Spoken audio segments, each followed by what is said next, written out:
Municipal councillor આદરણીય શંકરભાઈ, આદરણીય અમારા આશાબેન, વોર્ડના અધ્યક્ષ, અમારી સંગઠનની ટીમ ને બધા પરિવારના સ્વજનો, મેં હમણાં જ બાઇટમાં કીધું કે સૌ પ્રથમ તો આપણે જે આપણા સ્વજનો 28 જણા પહેલગામમાં શહીદ થયા હતા એને શ્રદ્ધાંજલિ આપીએ. બીજું, આપણે સમાજમાં જોઈએ છે કે અત્યારે મધ્યમ વર્ગ જુદા જુદા ખર્ચામાં સપડાયેલો છે. દીકરી દીકરાના લગ્નમાં એક માંડવે કેટલો ખર્ચો થતો હોય એક મા બાપ હોય એને જ ખબર પડે. આપણે કહીએ છીએ ને કે અમ વીતી તમ વીતશે ધીમી બાપુડિયા, બાપ થાવ મા થાવ ત્યારે ખબર પડે કે કેટલું અઘરું હોય છે.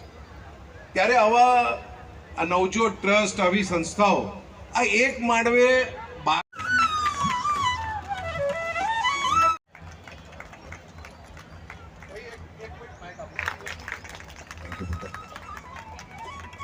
દ્વારા આશાબેન બ્રહ્મભટ્ટનું સ્વાગત કરે.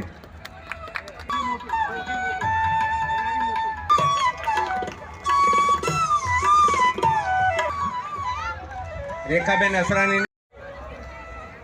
સ્વાગત ડોક્ટર અમરીશ ત્રિપાઠી કરશે. ઈસન બોર્ડ પ્રમુખ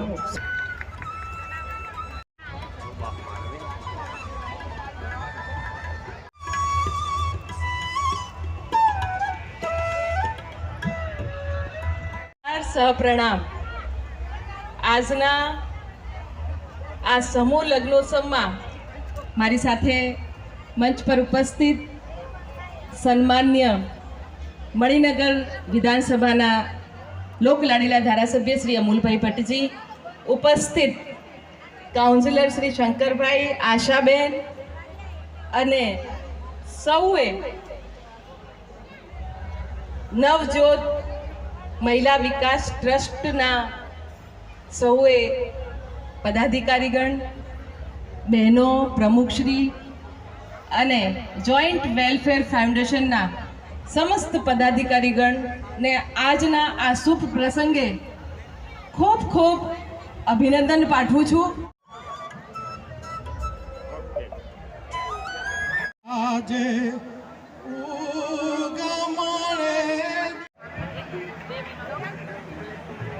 આજના આ નવજોત મહિલા વિકાસ ટ્રસ્ટ આયોજિત ચતુર્થ સમૂહ લગ્નોત્સવ જાયરસ વેલફેર ફાઉન્ડેશન શ્રી ચોથા સમૂહ લગ્ન આયોજિત એ લોકોના સહકારથી કરેલ છે.